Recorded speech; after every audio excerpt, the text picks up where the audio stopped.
And welcome back to Pac-Man World with me, Matthew Caddis, aka Puggy. So, let's have a look at HMS Windbag in the PS1 version.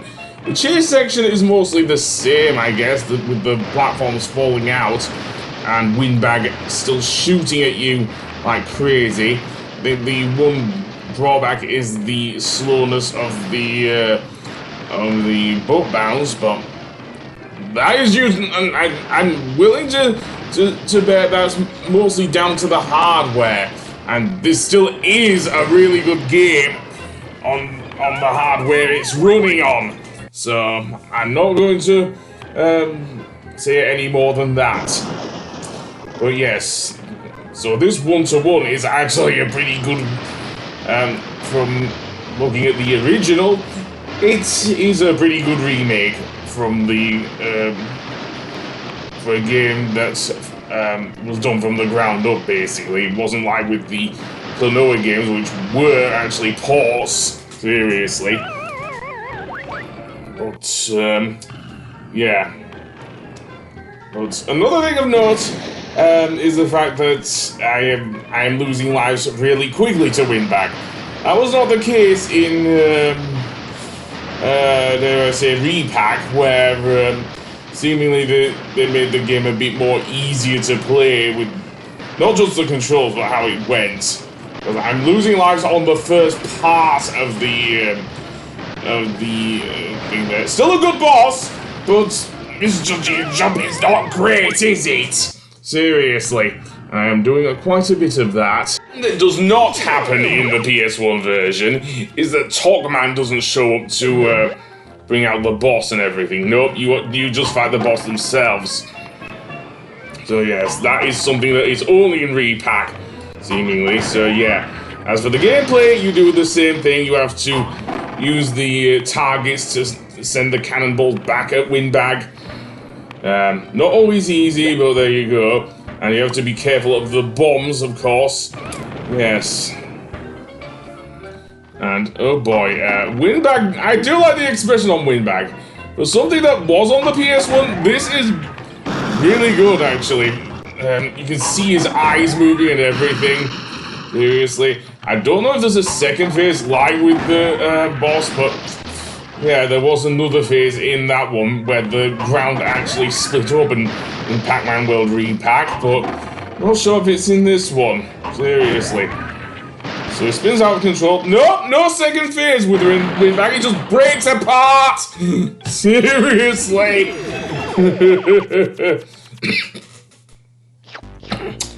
Another thing I want to look at is, of course, the slot machine. Now this is optional in the original, and you also save after each level.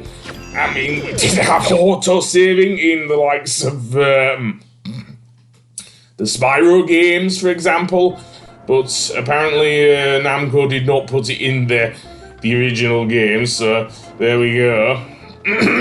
So, that being said, yeah, I haven't looked at how you rescue your friends yet, because you saw there, there was Puka from Dig Dug again, and indeed, you saw him carrying Pac Baby earlier, the character that later became Pac Sis in the remake, in the original thing. So yeah, basically you have to find a key like before, but I believe it's located in the mazes, and it is mandatory in order to actually finish the game to save your family. That is not the case in Re-Pac as well. I know that for a fact. So now I'm going to have a look at one of the tomb levels, because, well, why not? I might as well. I went as far as the space levels. Why not look at the tomb levels, and then in the next episode we'll look at Anubis Rex. So, firstly, the spiders are still annoying, of course, and whatnot. The pack letters, like before, will give you access to the bonus stage at the end of the level. And there are still falling platforms. I wonder if the fireballs they probably are as annoying in this game, but never mind.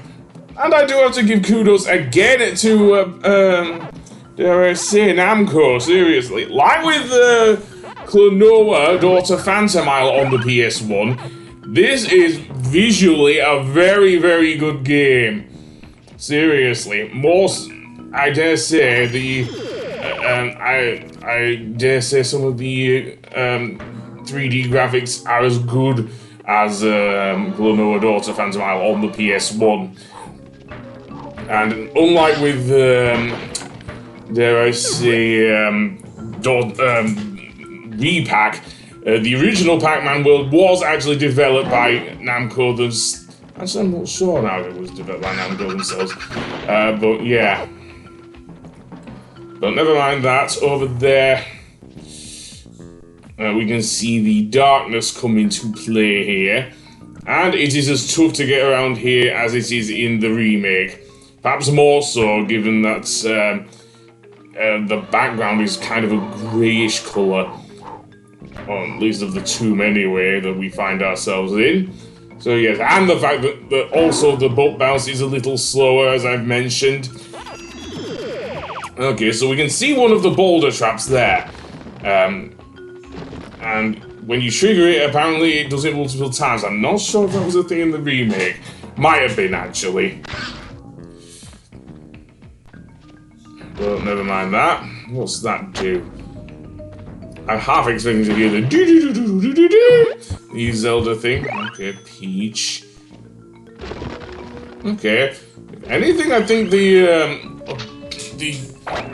boulders that come down on you in the remake are not present here. No, they're just like slabs of rock. Seriously. So they're much easier to dodge, dare I say, in the original game than they were in Re-Pac. Seriously. But never mind that. Let's go over here and make our way over there. There's another spider there. Again, I'm not too bothered about the spider. What else? What else? I don't know. Falling platforms, of course, which do affect your ability to move. Again, Pac-Man may move slower, but his platforming is still pretty good in this game. Seriously, I'm not gonna complain about that. Seriously. Okay, what's behind here then? Okay, that's the next pack letter. Again, I've already said about that. Okay, well, there's not much else for me to talk about thus far in this stage, I don't think. This level does feature one thing that I will mention: swimming. I did say that in the original, Pac-Man does not sink downwards, unlike in the remake. You have to actually make him swim downwards, so it's kind of like up to go down and down to go up, that classic sort of thing with video gaming. So yeah, nothing too bad in this stage because the thing is fairly short, but as I mentioned in the previous episode, levels like down the tubes in the underwater factory stages, they can be annoying, especially with the little crabs. I mentioned them, of course. So yeah.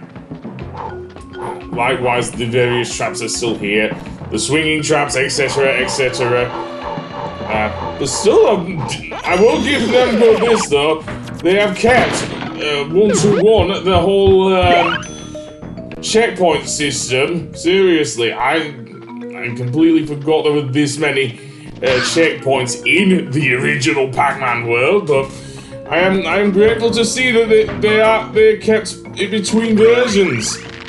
And oh boy, Pac-Man becoming a living corpse. Yeah, that was not fun. I thought Mario had that problem in the in Mario 64, but never mind. Seriously. I also don't think that jingle that plays in the remake is here either, but what happened there? Yeah, apparently the collision detection in some cases is so bad, it sends Pac-Man flying, literally. Hey. And apparently I failed this stage. Oh well. And well, you get to see the game over, man, with Talkman laughing. Anyway, I'll see you on the next one. Goodbye.